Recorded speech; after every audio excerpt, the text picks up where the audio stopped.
Karibu mtazamaji katika kipindi cha Muamala. Kipindi chetu cha leo kubwa zaidi tutaangalia sekta ya usafirishaji, hususan usafirishaji kwa njia ya barabara. Kwa upande wa teknolojia tutaangalia teknolojia iliyotumika kutengeneza ndege kubwa kabisa duniani.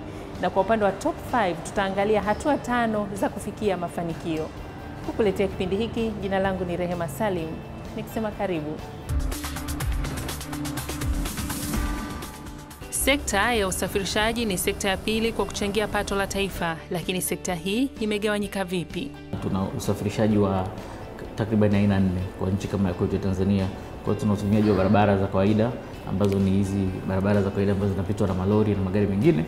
Alafu tuna issue ya usafiri wa anga, kwamba ni usafiri wa ndege, kuna mizigo inakuja kwa njia ya ndege, inatumia airport zetu. Lakini vile kuna usafiri wa majini, kwamba hizi meli zinazotumia bandari yetu. Alafu kuna usafiri sasa mwingine wa railway ambao sasa ni hizi unatumia railway zetu. Kwa hiyo usafiri umegawanyika katika, lakini na huko ndo ndani unapata wenye baiskeli, wenye maguta, wenye pikipiki, bodaboda, vitu vyote. Lakini hizo ndo takriban aina 4 za usafirishaji ambazo ziko hapa Tanzania. Sasa unapokuja kuzungumzia kwenye usafiri wa ndani, sisi tunatumia zaidi usafiri, asilimia karibu 90 au 95 ya usafiri wetu wa ndani unategemea barabara. Kutokana na asilimia 95 ya usafiri wa ndani kutegemea barabara, je, usafiri huo una mchango gani katika uchumi wa Tanzania? Magari yanachangia kikubwa, kwa sababu katika matumizi sasa ya hizi barabara kuna mambo mengi yanatokea, kwamba humu njiani kuna mamantilie, kuna hoteli zimeanzishwa. Ukiangalia kwenye malori peke yake, lori tu likitembea, mimi nasema lori likitembea tu, pindi linavyoondoka, linavyoanza safari yake, ukinunua lori jipya, huwezi kununua lori jipya ulifungie uani. Kwa tu linapopata safari ya kwanza linaenda Shell, kama linakwenda Lubumbashi ni lita takriban 2100 za mafuta. Kwa hiyo tayari umeshafanya biashara ya mafuta. Lakini linatembelea tairi, linatoa ajira za haraka, kwamba dereva ni ajira, msaidizi wake ni ajira, lakini kunakuwa na mtu mwingine ofisini ambaye anatafutia mzigo ile lori, na hiyo pia ni ajira. Tunaenda mbali zaidi, kuna spare zinahitajika. Kwa hiyo maduka ya spare unaona yanafanya vizuri, ina maana na wenye malori wanafanya vizuri. Lakini tunakuja swala kubwa zaidi pia kuna swala la benki. Benki nyingi za Tanzania, one of the best product inayofanya vizuri kwenye benki nyingi za Tanzania ni product inaitwa Vehicle and Asset Finance, VAF. Hii ndio product inayofanya vizuri kwenye benki karibu zote za Tanzania. Vehicle and Asset Finance ni kwa ajili ya malori, ni kwa ajili ya magari, ni kwa ajili ya equipments. Kwa hiyo unaweza kuona swala zima na upana wake lakini kwenye hizi issue za Tigo Pesa, M-Pesa, na wenyewe watu wa malori ndio watumiaji wakubwa kwa ajili ya kuweza kuwasiliana na madereva wao au kufanya vitu kama hivyo. Lakini vile vile kwenye uchumi wetu, katika uchangiaji wa pato la taifa, sekta hii ya usafirishaji imekuwa ya pili kwenye uchangiaji wa pato la taifa, kwa sababu mara nyingi wasafirishaji wanakuwa wana mawasiliano na watu wa nje, au wale clearing forwarding wanakuwa na mawasiliano na watu wa nje. Kwa hiyo wale wanatuletea forex, wanatuletea hela za kigeni, zinaingia hela za kigeni kwenye benki, alafu yule msafirishaji anatoa zile hela za kigeni, anakwenda kubadili. Kwa hiyo unaweza kuona yani ile cycle kubwa ya kutegemeana na uchangiaji wa uchumi. Mahusiano ya kibiashara baina ya Tanzania na nchi za Jumuiya ya Afrika Mashariki kupitia sekta hiyo ni yapi mpaka sasa? Mahusiano ni mazuri, na serikali ya awamu ya 5 ilivyoingia madarakani, nafikiri ziara ya kwanza kabisa ya Mheshimiwa Rais ilikuwa kwenye nchi ya Rwanda. Kwa hiyo pale kidogo kulikuwa na mahusiano legelege, imetusaidia kuamsha mahusiano yale na kuyafanya mahusiano tena, revive mahusiano. Kwa hiyo tuna mahusiano mazuri kwenye nchi za Jumuiya ya Mashariki. Pia vile vile kutokana na safari ile ya Mheshimiwa Rais, sasa tunakwenda sisi na kushirikiana na TanTrade, kushirikiana na TanTrade, kushirikiana na TPSF na watu wengine, tunakwenda kufanya business forum kule Rwanda. Ni kwa ajili ya kufuatilia sasa yale ambayo zile bilateral ambazo za nchi kwa nchi tukubaliane jinsi gani ya kuboresha huduma gani tunazo Tanzania, Tunawaambia nini Wanyarwanda kuhusu mbuga zetu, tunawaambia nini kuhusu bandari yetu, tunawaambia nini kuhusu matumizi ya rasilimali zetu, lakini vile vile ni katika kufuatilia sasa pale ambapo Mheshimiwa Rais ameachia. Pamoja na kuwepo kwa mahusiano mazuri baina ya nchi za Afrika, hali ikoje katika mipaka ya Tanzania na nchi hizo? Matatizo ni mengi. Mimi nitakwambia tu mfano mmoja rahisi sana. Pale Tunduma ndio geti letu kubwa la kusema kwamba yani ili bandari yetu ifanye vizuri na Tunduma iweze kufanya vizuri, kwa sababu ndio geti ambalo linaenda kwa watumiaji wakubwa wa bandari ikiwa Zambia na Kongo. Kwa hiyo tunahitaji kutumia geti la Tunduma. Lakini ni masikitiko yangu na ni mshangao wangu mkubwa kwamba boda ambayo ndo the busiest boda ambayo ndo tunaitegemea, boda ambayo tungetaraji kwamba jicho la serikali liangalie au tungetaraji kwamba ipewe priority, lakini ukifika pale Tunduma geti ni moja. Tumesema na kila tukisema tunaambiwa sijui mkandarasi kishafanya hivi, mkandarasi kafanya hivi, tunaambia na ujenzi unaanza kesho, mara sijui nini, lakini geti ni moja. Kwamba sasa magari ya Zambia yanayotoka Zambia yanayovuka yanapewa muda na magari yanayokwenda yanapishana muda. Kwa hiyo asubuhi unavusha tanki ya mafuta, jioni sijui unavusha mchana unaanza kuvusha makontena, alafu sijui jioni yanakuja magari. Kwa hiyo umeona hii shagala bala. Tulitaraji pale kuwe na geti karibu 4 au 5 kwamba vitu vyote vinaweza kufanyika pamoja. Lakini na vile vile sisi tumelalamika sana, tumesema jamani, pale Tunduma kwa kutokuwa na geti za kutosha tunaruhusu msongamano mkubwa sana wa magari. Na kama magari haya yana vitu vingi, kuna magari yanayobeba asidi, kuna magari yanayobeba petroli, kuna magari yanayobeba diesel, na kuna magari yanayobeba vyakula vya nyumbani. Kwa hiyo kuna magari ya kila namna. Hatuombei, lakini likija kutokea yanaweza katokea maafa makubwa sana. Kwa hiyo ni moja ya boda ambayo tunasema jamani, hii boda inatakiwa ifanywe kazi sasa, sio kwamba bado tuko kwenye mchakato. Hapana, it has been too long, it has been way long overdue kwamba hii boda sasa ingeangaliwa. Mbali na changamoto hizo, vipi kuhusu bandari ya Dar es Salaam ambao ndio wadau wakubwa katika sekta hiyo? Hali ya biashara tunayo experience ni mizigo kushuka kwenye matumizi ya bandari yetu Dar es Salaam. Kwa hiyo mizigo imeshuka sana. Nafikiri sasa tuko karibu kwenye 50% ya matumizi ya bandari yameshuka. Kwa nini? Kwenye hii kushuka kuna vitu ambavyo vimesababishwa na taratibu zetu za ndani, lakini kuna vitu ambavyo pia vimesababishwa na external force ambavyo viko nje ya uwezo wetu. Lakini vile ambavyo viko ndani ya uwezo wetu tunafikiri kwamba tulivisemea na tunaendelea kuvisemea. Tulitaraji by now tuwe tumevipatia solution wakati tunasubiri hizo forces za nje ambazo ziko nje ya uwezo wetu, lakini ambayo iko ndani ya uwezo wetu ni single custom territory. Mfumo wa pamoja wa forodha baina ya nchi za Jumuiya ya Afrika Mashariki nao umekuwa na changamoto. Je, ni zipi hizo? Kwamba sisi tuna argue kwamba single custom territory kwa ajili ya hizi nchi za East Africa au kwa ajili ya watu wanaotumia East Africa hakuna tatizo. Haina tatizo kwa mtumiaji wa Rwanda, haina tatizo kwa mtumiaji wa Burundi, Uganda, kwa sababu hana option. Hawezi kwenda Mombasa akakuta taratibu tofauti na zinazotokea Dar es Salaam. Kwa sababu ushindani wetu kwenye East Africa ni hizo bandari mbili tu. Kwa tutashindania bandari ya Mombasa na Dar es Salaam. Sasa hivi vyote vina practice kitu kimoja. Lakini inapokuja sasa kwenye ushindani wetu wa kweli wa kibiashara ambayo inategemea bandari ya Dar es Salaam, washindani wetu ni Zambia, Kongo, na hawa sasa hawategemei bandari ya Dar es Salaam peke yake. Wameanza kutegemea bandari ya Beira, wanategemea bandari za Durban na bandari zingine, Walvis Bay na wapi. Sasa unaona, na hawa huko chini hawatumii single custom territory. Kwa hiyo tumejifungia wenyewe kwa kusema East Africa, lakini East Africa unajua Mzambia hawezi kwenda kutumia bandari ya Mombasa. Umeona? Ni mbali. Sekta hiyo inakumbana na changamoto nyingi na nyinginezo. Lakini je, vipi mafanikio ya sekta hiyo? Mafanikio yapo. Tunaamini mafanikio yapo, na ndani ya changamoto pia kuna kuwa na mafanikio. La kwanza ambalo tumesema mimi tu binafsi na nafikiri na wenzangu tunataka kumpongeza kamishna mpya wa TRA. Tulipata nafasi ya kukaa naye, kuzungumza naye. Katika mazungumzo yale unajua unaweza kuona ile ari ya mtu kutaka biashara zifanyike. Kwa hiyo kamishna mpya ni mmoja ya makamishna ambao ni mahiri, wanatamani biashara zifanyike.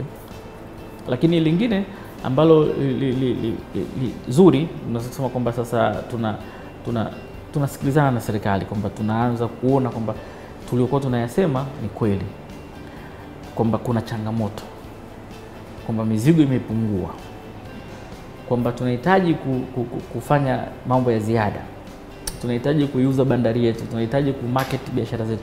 Kwa hilo tumeanza kusikilizana. Kwa hiyo tumeanza kuona TPA wanatoka wanaenda kumarket bandari. Kwa hiyo tumeanza kuona sekta hizi zinazoshirikiana zinasikiliza sasa private sector kwamba kuna matatizo gani na tufanyaje. Lakini lingine, kama walivyopata wale matatizo wenzetu wa clearing and forwarding, tukaona initiatives za waziri mkuu kufuatilia na kuhakikisha kwamba wanapata solution. Kuhusu uwepo wa bomba la gesi kutoka Uganda mpaka Tanga, wasafirishaji hao wanazungumziaje? Hili ni jambo zuri. Unajua ile bomba la gesi ni takriban dola milioni 400 zitatumika kufanya ile kazi. Kwa hiyo itaruhusu opportunity nyingi. Watakaokuwa na mashine kupeleka, itahitajika magari kufanya hivyo. Ila sasa sisi kama association tulisema kwamba tumeona kilichotokea kwenye bandari, kwenye ujenzi wa bomba la gesi kutoka Mtwara kuja Dar es Salaam. Tunaiomba serikali na waziri husika chonde tusikubali hilo. Hawa ndugu zetu wa China walivyokuwa wanajenga bomba la gesi, hakuna hata Mtanzania mmoja alifaidika. Walikuja hapa kujenga bomba lile, wameleta magari yao, wameleta wafanyakazi hata kufanya welding wa kwao kutoka China. Kwa mashine zao. Kwa hiyo tulikuwa tunaona bomba zinashushwa, yanashuka magari, yanashuka na mashine zao. Mimi nasema hapana, tusikubali namna hiyo. Kwa sababu katika kufanya ile kazi lazima Watanzania wafaidike. Pamoja na hayo yote, vipi kuhusu uwepo wa magari yasiyofaa barabarani? Kuna vitu viwili. Sisi kwanza tunaipigia kelele serikali irudishe ile incentive ya TIC. Ile incentive ya TIC kwamba gari na trailer visilipiwe ushuru. Mtu mwingine hata nielewa, nasema wewe mwache mtu anunue gari lije. Unajua mtu akinunua lori sio sawa na ambao amenunua gari lake Mercedes ya kupaki nyumbani. Ataamua kuiendesha tu Jumapili au siku moja. Umeona?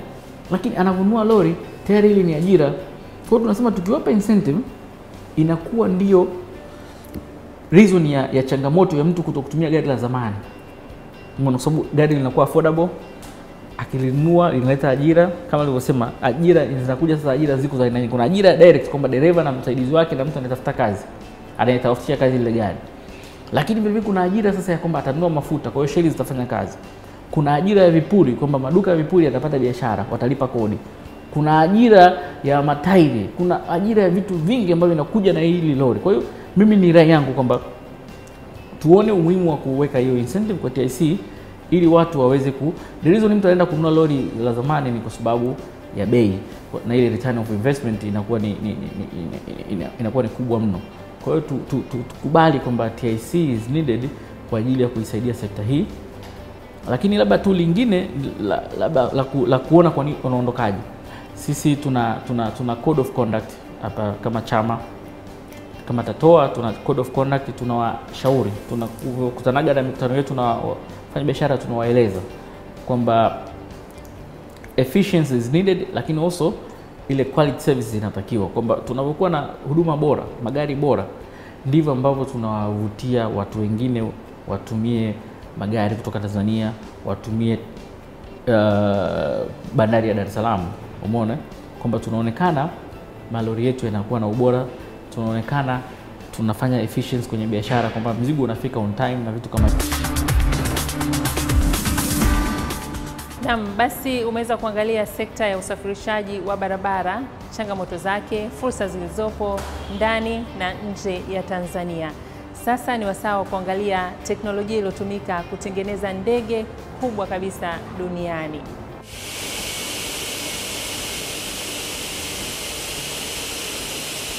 Mtazamaji, leo katika teknolojia tupo katika usafiri wa anga. Hivi umewahi jiuliza ni ndege gani kubwa zaidi duniani? Je, unafahamu neno Antonov? Teknolojia ya usafiri wa anga inakuwa sana na kuwezesha wanasayansi na teknolojia kuvumbua na kubuni vifaa ambavyo ni vya kipekee kabisa. Antonov AN-225 Mriya, hiyo ndio ndege kubwa zaidi duniani ambayo ilitengenezwa miaka ya 80 na Soviet Union's Antonoy Design Bureau katika nchi ya Ukraine. Ndege hii imepewa jina la Mriya ikiwa na maana ya dream, yani ndoto katika lugha ya Ukraine, na ndege hii ina uzito wa tani 640 ikiwa na kata upepo, yani turbofan 6, huku mabawa yake yakisadikiwa kuwa na ukubwa mara 2 ya Boeing 747. Na ndege hii hujazwa mafuta kila umbali wa kilomita 4,000 inazotembea.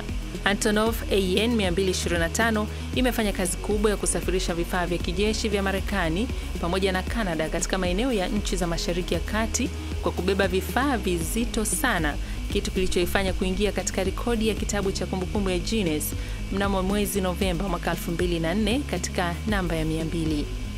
Moja ya mizigo mizito ambayo Antonov imewahi kubeba ni pamoja na mtambo wa mafuta na gesi wenye tani 150 kutoka katika mji wa Houston katika nchi ya Marekani mpaka mji wa Sao Paulo nchini Brazil mnamo mwezi Februari mwaka 2010, ikiwa ni mara ya kwanza kabisa kutoka katika eneo la Amerika ya Kusini. Tarehe 25 mwezi Mei mwaka 2016, Antonov AN-225 imetua katika mji wa Perth nchini Australia ikiwa imebeba jenereta lenye uzito wa tani 117 kutoka kampuni ya Prague, ikiwa ni mara ya kwanza kutua katika eneo la India pamoja na Australia. Ndege hiyo ilitoka mjini Prague na kusimama maeneo kadhaa Mashariki ya Kati na Asia ikiwa safarini kwenda Australia. Teknolojia iliyotumika kutengeneza ndege hii ni ya hali ya juu, ikisadikiwa kuwa na urefu wa mita 84 ambazo ni sawa na urefu wa futi 275 na inchi 7, ikiwa na uzito wa tani 175 bila ya kubeba mzigo wowote na bila ya kuwa na mafuta, na mwendo kasi wake ni kilomita 850 kwa saa. Mzigo mzito uliowahi kubebwa na ndege hiyo ni kifaru cha kivita cha jeshi la nchi ya Urusi kilichokuwa na uzito wa tani 253, na mzigo mrefu zaidi ambao uliwahi kubebwa na ndege hii una urefu wa mita 42 ambao ulikuwa ni mtambo wa kufua umeme wa upepo katika nchi ya Denmark. Ndege hii hutumika pia kufanya huduma za kijamii kama vile maeneo ya majanga mbalimbali ili kutoa msaada wa kibinadamu na uokoaji. Mtazamaji, bado tunaendelea kukumbusha kuwa taasisi au mbunifu wa masuala ya teknolojia hutuma kazi yako ya kiteknolojia ili sisi tuweze kutembelea mpaka ulipo ili kuonyesha kazi yako au mradi wako wa kiteknolojia. Endelea kuwasiliana nasi kupitia barua pepe yetu muamalashow@gmail.com au kupitia Twitter @muamala_TV, na sisi tutawasiliana moja kwa moja na wewe au taasisi yako.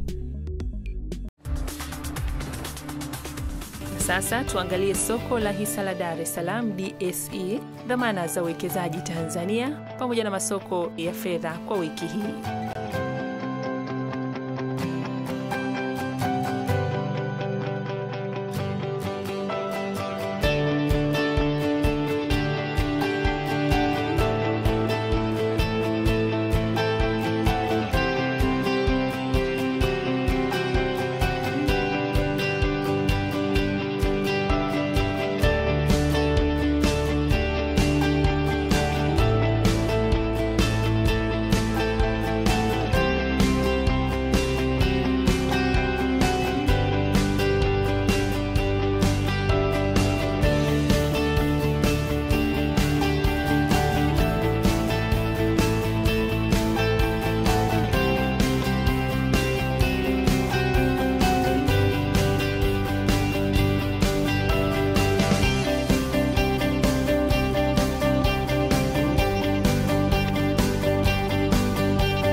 Na mtazamaji, najua kila mtu anapenda kufanikiwa katika maisha, lakini je, unafahamu hatua 5 za kufikia ili uweze kufanikiwa? Endelea kuangalia Muamala. Karibu mtazamaji wa Muamala katika kipengele cha Muamala Top 5. Leo tungependa utambue mambo 5 ya kufanya ili kuyafikia mafanikio kwa jambo unalofanya maishani. Matumaini ndiyo msingi wa mabadiliko katika maisha. Kumbuka, wewe ndiye mhusika mkuu wa mabadiliko ya maisha yako. Leo katika Muamala tunayo habari nzuri. Habari nzuri ni kuwa unaweza kubadili maisha yako na kuwa jinsi unavyotaka yawe na kuyafanya yawe bora zaidi ya ulivyo sasa. Fuatana nami katika hizi hatua 5 za kubadilisha maisha yako ya leo. Ni rahisi sana. Hatua ya kwanza, endapo utabadilisha fikra zako, utabadilisha imani katika kufanya kazi pia. Mabadiliko huanza katika fikra za mwanadamu, na hii husababisha kuamini kile anachokiona na kukifanya katika maisha ili kuboresha maisha yake. Mtazamaji wa Muamala, huenda ukawa na fikra nzuri za kimaendeleo. Amini ya kuwa unaweza endapo utajiamini na kuwekeza katika fikra zako za kweli. Utafanikiwa ndani ya muda mfupi sana, tofauti na unavyodhani. Nasi kama Muamala tunakushauri badili fikra zako na amini kwa mafanikio yako karibu. Hatua ya pili, ukibadilisha imani pia utabadilisha mategemeo yako. Imani ndiyo elimu tosha katika kufanya kila kitu, kwani ndio maamuzi ya ndani kabisa yanayomsukuma mtu kufanya kazi yoyote. Na hivyo endapo utaamini katika kufanya kazi kwa bidii, njia ya kufikia mafanikio na mategemeo nayo huongezeka. Biashara yoyote unayoamini unataka kuianzisha, kwanza fanya tafiti za kutosha na amini kuwa unaweza kufanikiwa kwa kile unachofanya katika maisha yako. Hatua ya 3 sasa, ukibadilisha mategemeo na mtazamo hubadilika. Mategemeo yako ndiyo yatasababisha kubadilisha mtazamo wako ili kuyafikia mafanikio kwa kazi unayoifanya. Ni vizuri kuwa na mtazamo wa kuyafikia mafanikio pasipo kukata tamaa. Anza kidogo kidogo, kuwekeza katika fursa ambazo siku za usoni zinaweza kukupatia mafanikio mengi kimapato. Badilisha mitazamo hasi na kuamini kuwa ndoto zako zitatimia kwa kuwa na mtazamo mpya na kuwekeza zaidi kuliko kutumia kipato chako kwenye starehe. Hatua ya 4, endapo mtazamo utabadilika, tabia nayo pia hubadilika. Mtazamo ukibadilika, ndipo hata tabia zetu pia hubadilika. Hivyo kuanza kufikiria jinsi ya kufikia malengo yako, kupunguza au kuacha tabia ambazo zinabomoa biashara yako. Mfano, huenda kipato chako ni milioni 100 kwa mwaka mzima. Ni vizuri kuwekeza 80% ya kipato chako katika miradi ambayo itakupatia faida ya mwaka unaofuata. Hatua ya mwisho ni hatua ya 5. Endapo tabia itabadilika na utabadilisha ufanisi wako katika kazi na kuyabadilisha maisha. Watu wengi hukosa kujua ufumbuzi wa matatizo yao endapo tabia hubadilika, huku ufanisi wao ukiwa unadorora sana. Ufanisi mzuri hutokana na kuamini kuwa kila kitu kinawezekana endapo utatumia vizuri muda na kufikia malengo uliyojiwekea. Ni rahisi sana kubadilisha maisha yako ya leo kwa kufuata hatua hizo na kuyafikia mafanikio kwa urahisi. Mtu anaweza kutofanikiwa endapo atatambua wapi amekosea na kujipanga upya. Mafanikio hayaepukiki kamwe. Sasa tambua fursa za kuwekeza wazo lako la biashara leo na utafanikiwa. Fuatana nami ili kujua katika Muamala Top 5 tumekuandalia nini juma lijalo. Hadi kufikia hapo ndo tumekamilisha kipindi cha Muamala kwa leo. Umeweza kuona mambo mengi. Kubwa zaidi umeangalia sekta ya usafirishaji wa barabara inavyochangia katika uchumi wa Tanzania. Katika Top 5 umeangalia hatua 5 za kufikia mafanikio, lakini teknolojia pia tumeweza kukuletea teknolojia iliyotumika kutengeneza ndege kubwa kabisa duniani. Kwa niaba ya wote walioshiriki kuletea kipindi hiki cha Muamala, jina langu ni Rehema Salim, nikisema asanteni, naendelea kuangalia Muamala.